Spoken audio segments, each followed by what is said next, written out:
Hello there, my name is Jordan. I am here today to share with you what I think is a great metronome exercise. I use it with a lot of my students, and it's been a good challenge to help them work on truly steady timing, rhythmic subdivision, and even though we're using a metronome, there's going to be spaces where we're going to be picking notes that the metronome's not going to be clicking. So just that little bit of space will give us that little bit of responsibility that helps us develop our own kind of internal sense of timing. We're going to be using the alternating thumb roll with the metronome set at about 50 or 60 beats per minute, and this is going to go through several different stages. Okay, so at first we're just going to be playing with quarter notes, so just one roll note per click. 1, 2, 3, 4, 1, 2, 3, 4. Then we'll go through an accent pattern where we accent each note of the roll.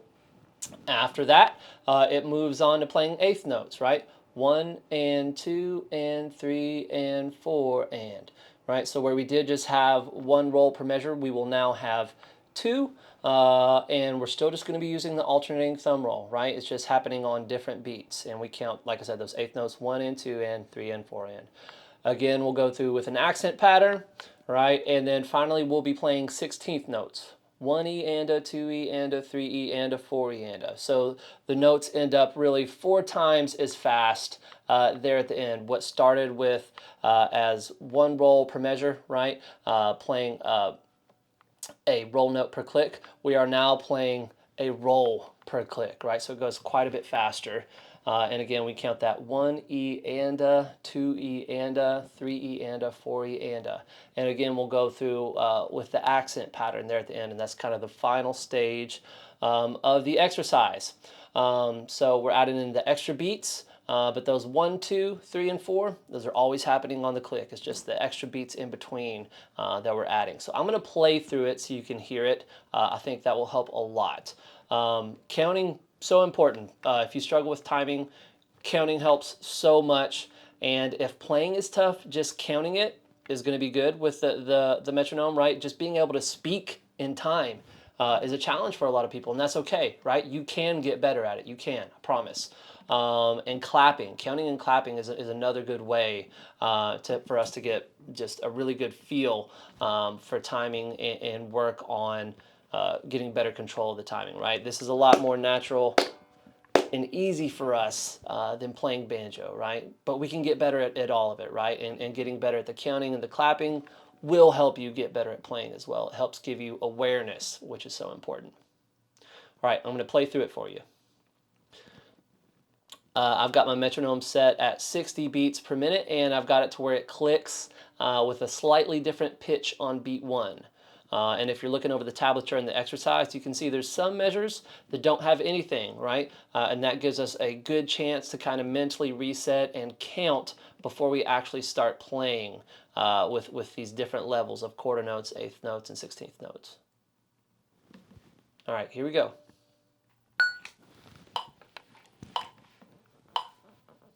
All right, so I'm going to let the metronome go a little bit. I'm going to nod my head. You know, just listening. Listening is important. And we don't want to play too loud either. We want to be able to hear the metronome above whatever we're playing. So we either got to play quiet or get a louder metronome. All right, once I find where that beat 1 is, that high pitch click, then I'm going to start counting. 1, 2, 3, 4. We're going to count twice. 1, 2, right on beat, 3, 4. Then play 1, 2, 3, 4. 1, 2, 3, 4. Now accent first note. 1, 2, 3, 4. 1, 2, 3, 4. Accent the second note. 1, 2, 3, 4. 1, 2, 3, 4. Third note. 1, 2, 3, 4.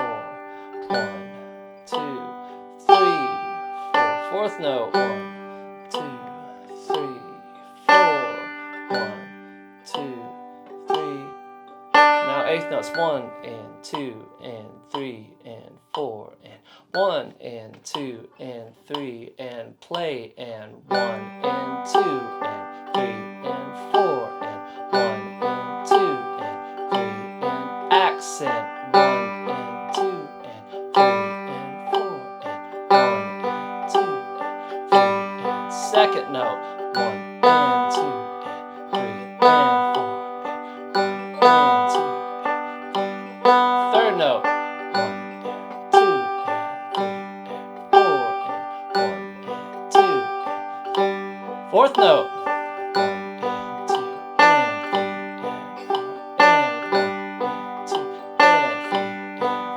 Sixteenths, 1E and a 2E and a 3E and a 4E and 1E and a 2E and a 3E and now we play 1E and a 2E and a 3E and a 4E and 1E and a 2E and a 3E and a accent. 1E and a 2E, 3, 4, 1, 2, 3, 4. Second note, 1 and 2 and 3 and 4. Third.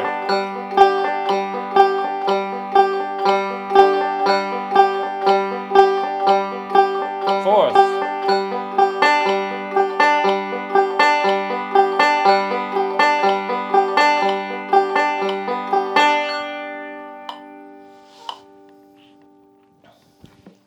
Kind of made it through, right? Not perfect control, but it's a long exercise. You're not going to be able to do this at first, most likely. If you can, good job. So at first, we'll probably just want to work on the different sections, right? And in Tunefox, it's great because we can use that focus feature. But if not, we just use that metronome, right? So we're going to set it at 50 or 60 beats. Slower than that, it can be too slow. Faster than that, might be too fast once we get to 16th notes. So 50 or 60 is a good spot. Okay, and at first, just listen to it. Make sure you can count in time accurately, right? Don't not try here. There's some more colorful language I'd like to use, but I won't. Don't not try here. Okay, try to be very accurate when you're counting or clapping and when you're playing, right? And then once you're sure you're locked in there on your quarter notes, start trying the accent pattern. Maybe just go to the first accent pattern, right, where we're just accenting the first note of the roll. Once you feel like you're getting that consistently, move on. So on and so forth, kind of throughout the whole exercise. Like I said, just do it in pieces and make sure you can get each piece well before moving on to another component, right? Most people that I've been teaching, you know, the quarter note's pretty easy. Quarter note accent's fairly easier. The eighth notes start to throw people, right? Especially if you're a beginner. We're having to count and play in beats that aren't clicking with the metronome, right? Kind of tough for some people. And then the 16th notes, tough for a lot of people as well. But like I said, this is a great exercise.